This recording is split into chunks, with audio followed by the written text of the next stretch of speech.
নমস্কার বন্ধুরা, আমি পায়েল। পায়েলস কিচেনে আজ তোমাদের জন্য থাকছে পাবদা মাছের ঝোল। গরম ভাতের সাথে পাবদা মাছের এই প্রিপারেশনটি খেতে কিন্তু দারুণ লাগে।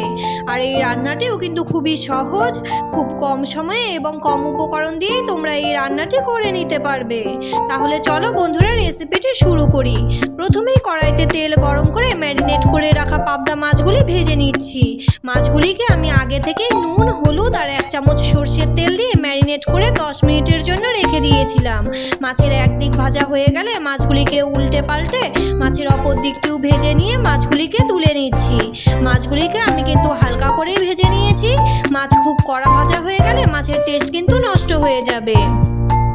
এবারে ওই তেলে একটি এলাচ ফাটিয়ে দিয়ে দিলাম, কিছুটা কালো জিরে, তেজপাতা আর শুকনো লঙ্কা ফোড়ন দিয়ে ফোড়নটি ভাজা হলে কিছুটা জল দিয়ে 1/2 চামচ জিরে গুঁড়ো, 1/2 চামচ ধনে গুঁড়ো, স্বাদ মতো নুন, হলুদ, কিছুটা আদা গুঁড়ো আর ঝালের জন্য কাশ্মীরি লঙ্কা গুঁড়ো, স্লাইস করে কেটে রাখা টমেটো দিয়ে একটু নেড়ে চেড়ে আমি কড়াইশুঁটি দিয়ে দিচ্ছি।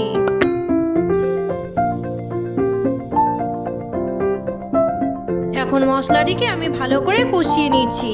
মশলা কষানো হয়ে গেছে, এবারে ঝোলের জন্য জল দিয়ে দিচ্ছি। ঝোলটি ফুটে এসেছে, এবারে ভেজে রাখা পাবদা মাছগুলি আমি দিয়ে দিলাম।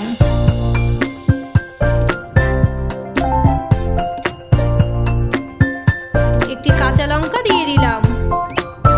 4-5 মিনিট মতো লো টু মিডিয়াম ফ্লেমে ঝোলটিকে ফুটিয়ে নিয়ে আমি কিছুটা গরম মশলা দিয়ে দিলাম।